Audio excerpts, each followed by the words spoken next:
Hey, this is WhyBeAre with BeamNG.drive, and today we're going to be taking a look at a mod called the Cherrier F320. So with this mod, we basically have three versions. We have the beginner, advanced V6, and advanced. We're going to start off with the beginner option, and you notice there are actually three beginner versions. So this is the coolest looking one with a cool paint job. Then there's also a plain version, and then there's also one that doesn't have the halo. And if you're not really familiar with Formula Racing, the halo is this piece right here, which is just there for extra safety. But if you're in the cockpit of the vehicle, it looks really weird to drive a vehicle with a halo in it, because you just can't see what's directly in front of you, which feels wrong. So let's get back to the outside camera, which feels right. There we go. That's much better. Now, as I said earlier, this is the beginner version of the Cherrier F320. That means it only has a 4-cylinder engine, but it does have a pretty hefty turbocharger on it. And with this being a Cherrier vehicle, I'm assuming the engine is roughly based on the ones you would see in the Cherrier vehicles for the street. This one is a little bit more powerful than the ones you would find in the normal production vehicles. For example, the fastest 4-cylinder Cherrier has a 310 horsepower engine. This one has about 340 horsepower because it just has a little bit more boost to it and it revs just a little bit higher. Now we have a really big straight coming up, and what I want to do is I want to go to the fastest there is. So we're going to move up to the advanced. And it is kind of interesting that this is the fastest one, because the advanced only has a 5-cylinder engine, but again, it has a nice big 30 psi turbocharger on it, whereas the advanced V6 with an extra cylinder is slower because it doesn't have a turbocharger at all. That one is naturally aspirated. With this one, you're probably going to want to use the manual transmission because it feels like the automatic wants to shift too soon. This thing is a high red line and I want to use it, but first, time for a crash. Beautiful! Like, we completely separated the underside of the vehicle from the top side. And we'll go ahead and flip it over so you get a better look at things, because on the underside there's not much to see. So there you go, that's what it looks like. You can see the halo is a little bit deformed, so it's doing its job apparently. So how about we do a real quick scientific test of the DRS? That is the drag reduction system. So you see how the wing is moving up and down? That's the drag reduction system. The previous run we just did was in full drag mode. Now it's in low drag mode, so we should get a higher top speed than the last run. And the reference point we're going to use is the 300 meter mark to entering the corner. At that point, we had about 165 miles per hour speed, and right now we're actually already past that. And we're going to reach 175 as we hit the 300 mark. And here we go for another crash. But I got to do the slow-mo a little bit weirdly because the DRS messes with my controls. The control I would normally use to hit slow-mo is DRS now, so I have to freeze physics to use my keyboard to hit slow motion. Bit of a pain, but it'll work out okay. And here is the impact, a little bit faster than last time, and you know it's a big impact when the camera shakes a little bit. Luckily it wasn't that bad of a shake, so you can still see what happened, but I'll take note of that. If I do any other high-speed crashes, yeah, this one's gonna shake the camera a bit, so do not leave the camera attached to the vehicle. So there is the damage, and oh, I think we got a little tunnel going on. Oh yes, I don't know why, but I absolutely love it when a vehicle gets damaged like that, where all the wheels are touching the ground, but it has a ton of extra ground clearance out of absolutely nowhere, basically. That is beautiful. And since we're here on this great straightaway, which is great for doing tests, one more test. We're going to pull out the advanced V6 edition and run it through with the full drag mode enabled. So that means we got to compare it to the first speed we did. Now, in terms of how they drive, I think the V6 is actually the nicest to drive because it has a really linear power delivery. The other ones with their turbos, they can get a little bit peaky, and if you start to slide with this thing in the corner, it can be a little bit dangerous and difficult to recover. So there's 300, going about 160 miles per hour, so just a little bit slower than the previous runs. Now back to the handling though. So not only are the engines different, the engines have different weights to them. And I noticed the different weights also have different configurations in the suspension, so it's not just the exact same setup and then the suspension is not tuned for that. The suspension is tuned for every different engine available, which is really nice because it makes them all feel a little bit different, but at the same time very similar. The inline 4 feels a little more careful than this one and a little more beginner centric, and then with the inline 5 you have the most power and then also the least forgiving suspension setup, but if you're driving it good, it should also be the fastest. Now I want to do a fun little experiment. So with all the downforce this thing is generating, if we remove the downforce, it should go a lot faster in a straight line, right? Okay. Okay, come on now. Get out of here. There we go. So we'll do the same for the front, and we're just going to run it from here. And we're going to see how fast can it go at the end of the straightaway. We're launching it in second gear. Like, I am not giving it help, but it should easily outspeed the similar comparison where it has all of the downforce if the downforce works as you'd expect it to. So we hit about 175 miles per hour before we went into the dirt, and whatever speed was after that, it's completely meaningless because we were bouncing through the air, so the wheels were just spinning at whatever speed they wanted to. So now let's bring this guy all the way back up to where we started. We actually overshot it a little bit. That's fine. I'm going to give it an advantage. We're going to have a rolling start where we're already going about 50 to 60 miles per hour at where we started in the previous run. That's how confident I am in the fact that removing all the aerodynamics really has an effect here. So with a big bonus, we were still only going like 150 miles per hour. Without the bonus, it would have probably been like 140, 145. So the aerodynamics really do make a big difference. How about a dumb test now? Some of them have a halo, some of them don't. We're going to grab one that doesn't have a halo, and we're going to have a head-on collision between the two and see if we notice a difference in damage or not. And I'll admit this now, this isn't really a fair comparison because the main thing that halo does is it protects the driver from like debris. It's not reinforcing the chassis in any significant way, I think. It's just there so if like a piece of a tire flies off of a car, it won't hit the driver's helmet. It'll instead hit the halo. There, so we can't really do that kind of test. So instead we just see what happens when you crash two into each other. Yeah, we'll just use this as an excuse to crash two of them into each other. That's all we're doing here. But let's watch it and see if it looks good or not. Ooh, they just kind of evaporate the fronts and then they go inside of each other. All right, that is a unusual looking crash. Let's not do that anymore. As for the damage between the two, I don't expect it to be any different, but we'll take a peek. Let it fly off to the side. Both of the bottoms have separated. And then, how is the damage? I like that they lined up to make it easy to look at. So here is the damage on the yellow one's cockpit. A little bit of deformation in the front. And then over on the one with the halo, maybe a little bit less. So maybe it actually does do some reinforcement. Or maybe it's just a coincidence. Can't say for certain. So overall, this mod does feel like it's more designed for the racing experience than the crashing experience. So let's do a real lap of a racetrack. And not this one, we've driven enough here. We're going to head over to Hirochi Raceway to do a real lap there. And here's the course we're going to be doing. Yes, we're going to do the figure 8 course. We'll also do a more regular course as well, but I am kind of curious what this thing will do when you fling it through the air on a figure 8. So we got to do just one lap of this to see what happens. Will it be able to make it? Will it explode after the first jump? We're gonna find out. So we're gonna hit that first jump at a pretty hefty speed of 70, 80 miles per hour. What an awkward landing, but it survived. Like, that really could not have been much worse of a landing while staying on our wheels. So I am mighty impressed by that. Here we go again. This time we're gonna go a little faster, 95 miles per hour. And again, it worked surprisingly well. It is not steering quite right. I'll tell you that for sure right now. The steering is messed up, but it's drivable. We can definitely drive it. We can even try to climb it up the hill just for fun. So up the hill we go. Oh, I was thinking maybe we could jump that, but that didn't exactly work according to plan. Oh, but we can still drive somehow. No way. We got one wheel steering up in the front, and then the whole rear drive shaft is just like dislodged slightly to the left side, so the vehicle strafes some. Like, this is a ugly situation to be in, but I am impressed. Never has it been so durable. Up now it's broken. Yeah, axle broken, tire deflated. That's done.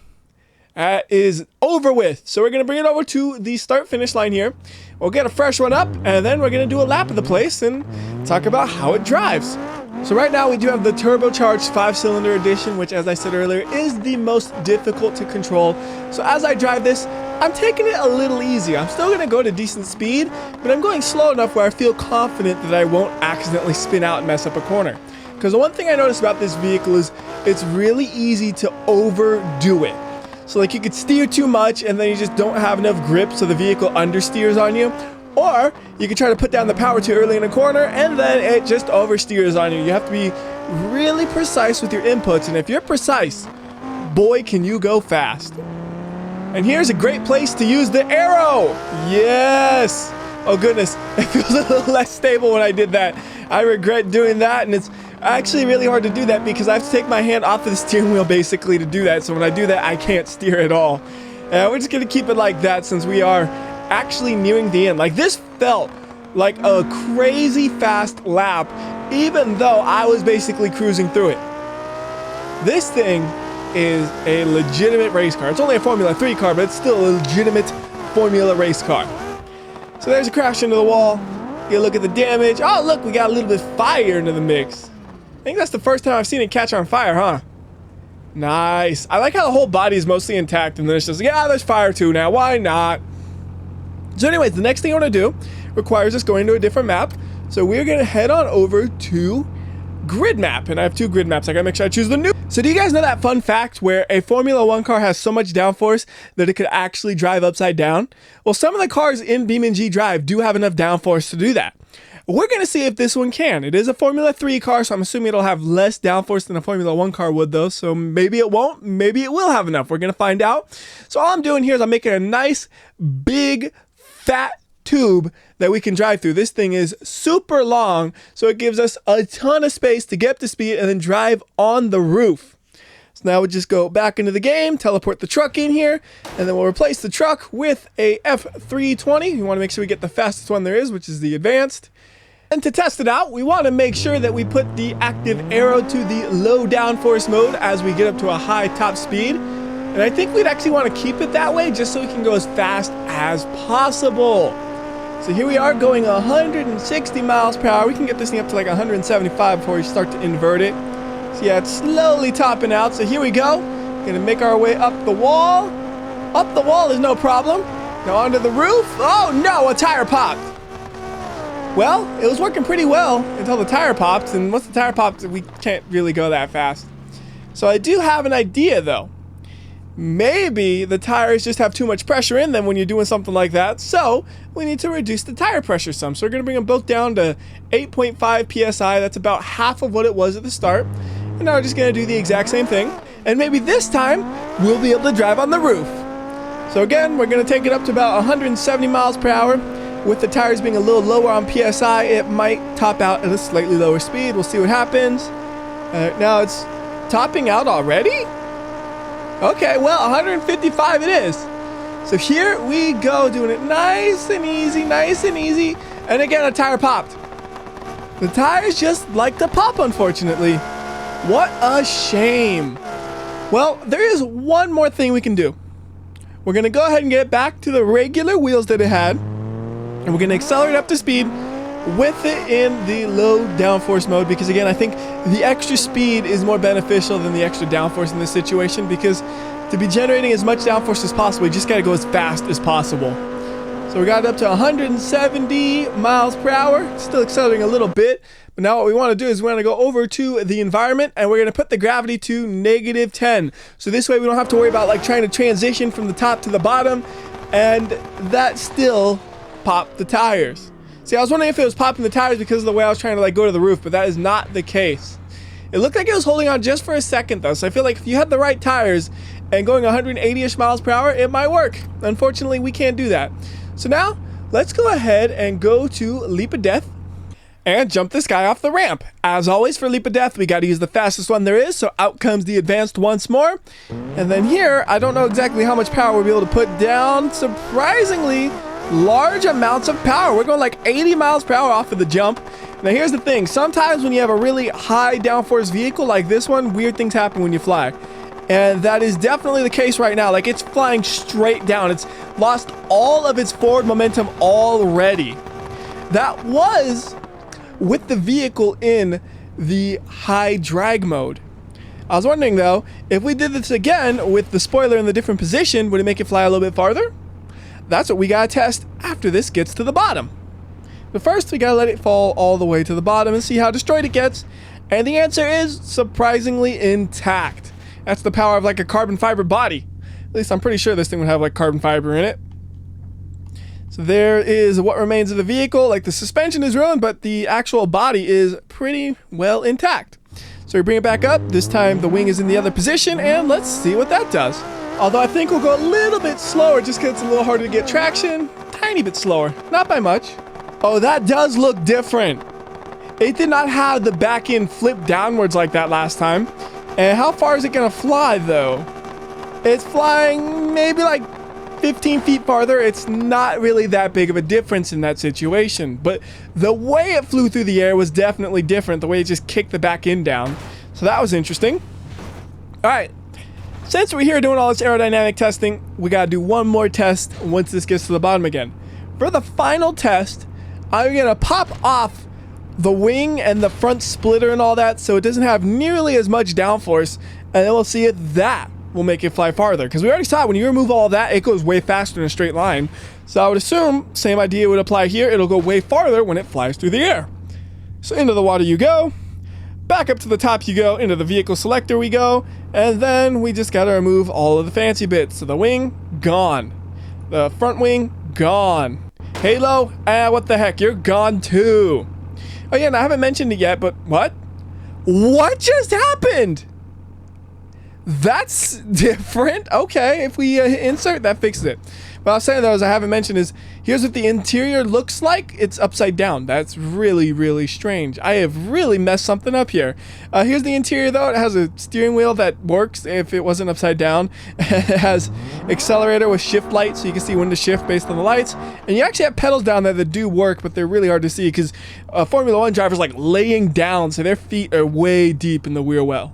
Anyways, let's go ahead and get out of here. Go back to a normal camera angle. Is this one gonna work okay? Sort of. It's like really off center and drunk. This is weird. I don't know what I managed to do here, but we can drive it. So that was a bit slower than the last two runs. I think I had like an 85 and a 75 on those two. That one, because we had no grip in the rear wheels, we were just kind of sliding all over the place, so we're only going like 70 miles per hour. But look at the way it's flying. Like, it almost looks like it's like levitating like a UFO a little bit, and it's flying so much farther than the last one, easily going way farther, and it's flying just so slow. Like, you see how gently it just kind of bumped into that? Okay, it wasn't that gentle, but for how long it was flying, it was definitely considered gentle. It should make its way all the way to the bottom eventually, but it's gonna take some time. Just how slow and steady it go. Oh, there's a little bit of fire. Oh, we might get stuck here. This looks like a bad place to be. Come on, get through it. Nope. Wait. Slowly. No way. That's a stuck spot. Well, that's as far as it can get on that one. Now to finish things up, let's go ahead and say, hello, wheel. What are you doing? I saw you bouncing. Let's go ahead and head over to Brutal Slope. And I expect this thing to really be moving near the bottom of Brutal Slope. I'm thinking close to 300 miles per hour. That would not surprise me. This thing is going to go fast. Unless, of course, the downforce says no. It is possible it might top out much slower than we expect because it just has too much downforce to overcome even with gravity on its side. Let's see what happens. Acceleration's looking great. 160, 70, 80. Yeah, we're going, man. 200. There's the big 2. Still accelerating well, but not going to get close to the 300 like I was expecting. Maybe I was just too optimistic, but 300 should be a possibility under the right circumstances. I believe I've had close to 300 with other vehicles before, like the drag cars. Anyways, going to use 100 times slow motion on this impact. Got to make sure we have a nice camera angle so you can really see it because this is so fast it will shake the camera. And there it is. Big crash. Big damage. A little bit of jitteriness on it. Overall, about what you would expect from the initial crashes we saw earlier. This car isn't the best at crashing, but it does drive very nicely. Well, there's really not much left to look at, is there? It's just kind of a mangled mess. You make out the basics of the body as the sun gets blocked and up. Well, there goes that guy. It's kind of a weird way to end a video. So, let's do one more fun little thing. Let's head over to Car Jump Arena and do a jump there. And for the jump, we're going to do 2 tests. One with all the aerodynamics attached, and then one without. And we're going to see what the difference is in terms of how far it can fly. Just because I really like seeing the difference here. It's so interesting to me. So nice and easy, and then go. Come on, stay stable, and then high speed mode engaged. And we're going to go pretty fast through here. It looks like we're going to hit the ramp at about 180 miles per hour. So we hit the end of the ramp at about 180 miles per hour. And my tires exploded in midair. And it like dived downwards because it has so much downforce at those speeds. And that was with it in low drag mode. If it was in high drag mode, it probably would have dipped even faster. So that was pitiful in terms of how far it could fly. Now let's make it fly farther. You're gonna really see a difference here, I'm sure. So we remove both of the wings. Now we just gotta make sure we can control it to get it to the bottom. And again, the camera just does not like it when you do that for some reason. I don't know what's up with that. Whoa! Like even there, it got a little airborne hit super easily. So going to the bottom of this thing, we're gonna go 190, 205 miles per hour. The tires have exploded, and look at this thing fly. Look at this thing fly. It's upside down, and it was actually generating lift, it looked like, for a second. So it's extremely hard to keep it straight, but it does some interesting things. And now I got just one more thing we gotta go back to brutal slope, guys, and we gotta see how fast it can go. We just gotta see. If we remove the stuff, can it go to 300 miles per hour? I really should make a mod that just puts the spawn point in brutal slope back like 100 feet. So I don't always have to just back up to get to the area I want to go to, right? That'd be so nice. Anyways, get the car out. Go ahead and make it high speed mode by removing both the front and rear wings. Beautiful, except for the glitchiness. It's upside down again. Come on, don't do that to me. There we go. And again, we got that really weird camera. I should just rip the wings off manually. Then the camera stays normal. All right, here we go. This, I feel like it can actually get to 300 miles per hour now, or at least close to it. Gotta take it easy though, because it's very, very easy to lose control when you have no downforce with this thing. Up to 180, and we are still accelerating. I just gotta keep it straight. There we go, nice and straight. Keep going. 230, 240. Oh no! The tires popped again from high speed. And I should also mention, these are the only tires you got. There are no other tire options available. Kind of unfortunate. Anyways, that's gonna do it for this video. Till next time, this is WhyBeAre, and remember, if you like or dislike this video, I'll know. I can tell by watching when the tires pop. So do the right thing, and I'll see you next time.